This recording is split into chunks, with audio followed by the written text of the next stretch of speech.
Après la mort du roi Tinu Pansu à Ziga, Banda, de Luvalu, Alvarosi, en 1641, un nouvel héritier, Tinu Ziga à Zezetumba, do Galacia, Garcia II, monta sur le trône. Garcia II chercha des soutiens extérieurs et conclut une alliance stratégique avec les Hollandais, ennemis jurés des Portugais. Il était le second fils de la princesse Lucchini, petit-fils de la princesse Zézé et arrière-petit-fils de Tumba Ana, troisième fille de Dofunsu, Afonso Ier. Très jeune, Garcia II avait étudié au collège jésuite de Banza Congo, ouvert en 1620, où il entra dans la fraternité de Saint-Ignace. Après la mort de son frère, il s'imposa en tant que Tinu à Banza Congo, obligeant les notables à le reconnaître. Mais plus tard, il fut contesté par certains nobles à cause de son caractère perçu comme étranger. Malgré ses résistances, il réussit à s'imposer comme roi, affirmant son autorité. Garcia II relance immédiatement les négociations avec les Hollandais. Peu de temps après, en 1622, ses armées marchèrent sur Luanda avec l'appui de ses alliés hollandais. Les Portugais furent chassés de Luanda et les Néerlandais ouvrirent des négociations d'amitié avec le Congo. Cependant, Garcia II refusa l'idée d'accepter des pasteurs calvinistes, préférant rester fidèle au catholicisme qu'il considérait comme un pilier de l'unité du royaume et de son peuple. Le roi espérait toujours que les Hollandais les aideraient à expulser définitivement les Portugais de l'Angola, mais ces derniers restaient réticents.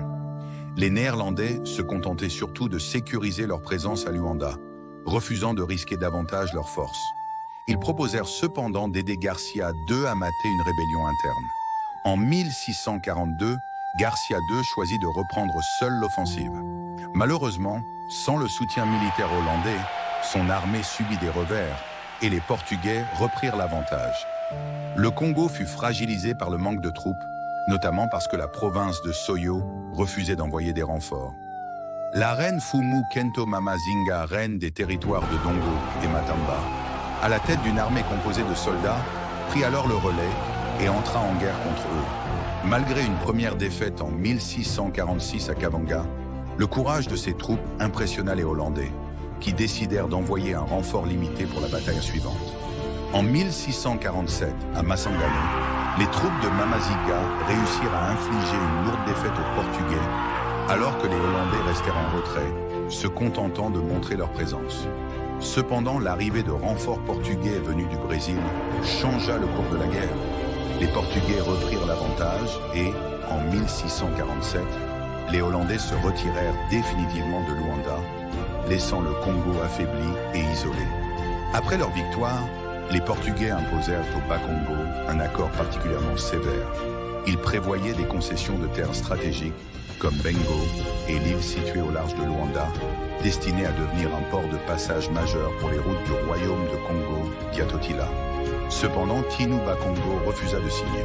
Il multiplia les résistances politiques et militaires, organisant régulièrement des rébellions et des attaques contre les Portugais, notamment autour de Luanda et de Banza Congo. Durant cette période, le roi Tinu Ziga à Zenzetumba, do Galacia, Garcia II, sema lui aussi le trouble, manipulant les tensions internes et cherchant à utiliser les Portugais à son avantage. Les missionnaires catholiques, venus d'Italie et d'Espagne, prirent place comme conseillers dans ces affaires, alimentant les soupçons d'un vaste complot en 1652. En 1658, la reine-mère Donna Léonore, héritière respectée de la dynastie précédente, fut arrêtée, brisant une part de l'unité traditionnelle.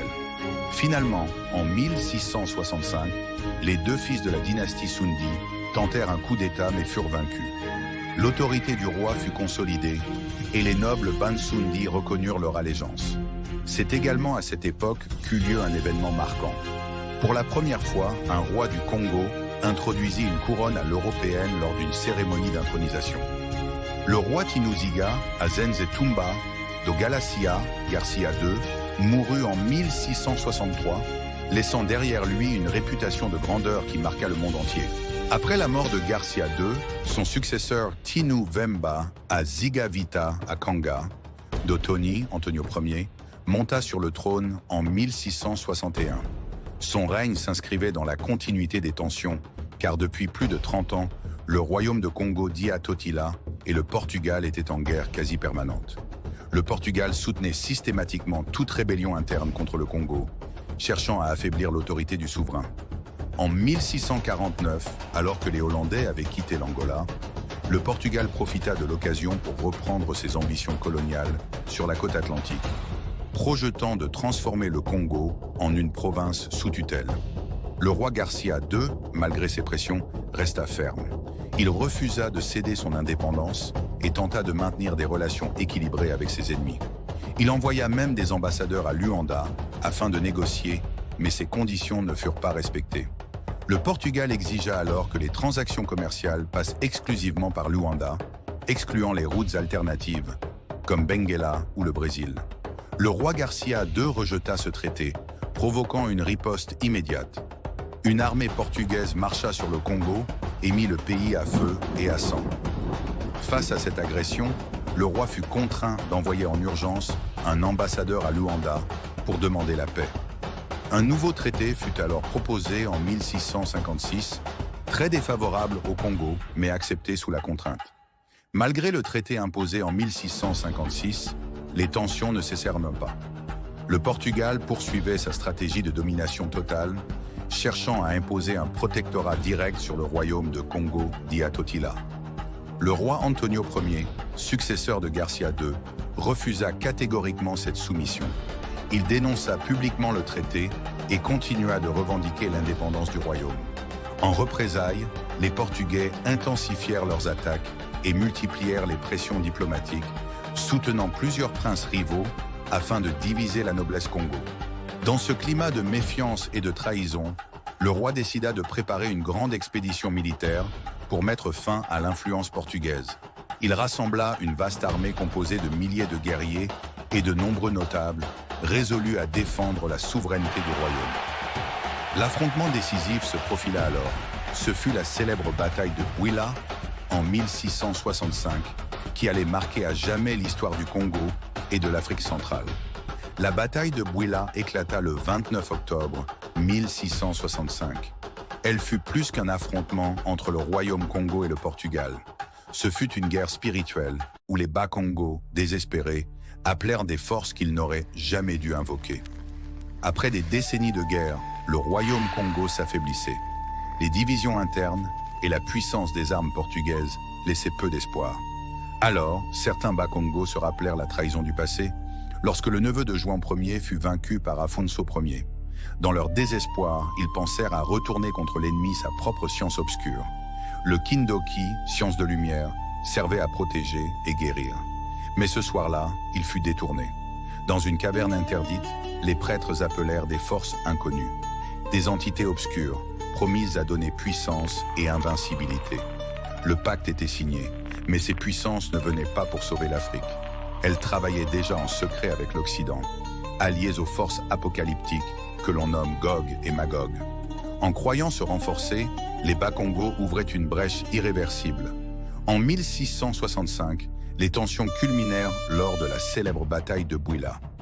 Le 29 octobre, à Oulanga, près de Bouila, 360 Portugais, appuyés de 7000 soldats noirs et métis, affrontèrent une immense armée Congo de 100 000 guerriers, accompagnés de 400 nobles et dignitaires du royaume, pensant que la rencontre aboutirait à des négociations. L'affrontement dura plus de 6 heures et fut d'une intensité extrême. Les Bas-Congo combattirent avec bravoure, mais l'artillerie portugaise fit des ravages. Les forces visibles s'entrechoquèrent, mais derrière elles, une guerre d'esprit se jouait. Les Bas-Congo, croyant brandir une arme redoutable, furent trahis, car les ténèbres nourrissaient déjà les canons et les sabres portugais. Au terme de la journée, la défaite fut terrible. Les 400 nobles furent tués, près de 5000 guerriers périrent, parmi eux, plusieurs princes, héritiers et membres de la famille royale. Le roi Antonio Ier lui-même fut capturé et exécuté. Sa tête fut tranchée et envoyée à Luanda, où elle fut exposée dans la chapelle de Nossa Senhora da Nazaré comme un trophée symbolique de la victoire portugaise. Cette tragédie marqua la fin d'une époque. La mort du roi, accompagnée de tant de nobles, laissa le royaume profondément affaibli et sans direction claire. Ce ne fut pas seulement une défaite militaire, ce fut une défaite spirituelle. Les âmes des Bas-Congo tombées devinrent le prix du pacte. Une partie de l'équilibre cosmique de Katiopa venait d'être sacrifiée. Mais le pire héritage fut ce qui survécut. Après Bwila, certains gardèrent ces pratiques obscures. Le Kindoki, jadis lumière, fut corrompu. Apparurent alors les mangeurs d'âmes, les vampires spirituels et des cultes trompeurs où les ancêtres n'étaient plus honorés, mais remplacés par des entités démoniaques. Ainsi, le pacte de Bwila ouvrit une porte que nul ne put refermer. L'Afrique, Katiopa, perdit son unité spirituelle. Les forces obscures devinrent les alliés invisibles de la colonisation, précipitant la chute du royaume Congo et l'asservissement de son peuple. Après Bwila, le royaume sombra dans le chaos. La mort du roi Antonio Ier, décapité par les Portugais, plongea le peuple dans une profonde douleur. Le pays perdit en une seule journée son souverain, une grande partie de sa noblesse et des milliers de guerriers aguerris. À Banza-Congo, la nouvelle fit l'effet d'un cataclysme. Le peuple, horrifié, prit conscience que la souveraineté et la stabilité du royaume étaient désormais menacées comme jamais auparavant. Les familles endeuillées, les provinces désorganisées et la noblesse décimée créèrent un climat d'incertitude et de peur. Pour les Portugais, en revanche, ce fut une victoire éclatante. À Lisbonne, on célébrait ce triomphe comme une revanche définitive sur un royaume qui depuis des siècles leur résistait. À Luanda, la victoire fut brandie comme une preuve de la supériorité militaire et spirituelle du Portugal sur le Congo. Cependant, cette victoire fut aussi critiquée. Certains Portugais considéraient qu'ils avaient détruit un allié potentiel, alors qu'une alliance diplomatique aurait pu servir à consolider leur présence en Afrique centrale. Pour le Congo, ce fut le début d'une longue période de guerre civile où différents clans et prétendants au trône s'opposèrent pour succéder au roi martyrisé. Le royaume passa de 6 provinces au XVIe siècle à 22 au milieu du XVIIIe siècle. Le royaume Congo sombra dans une lutte de succession sanglante.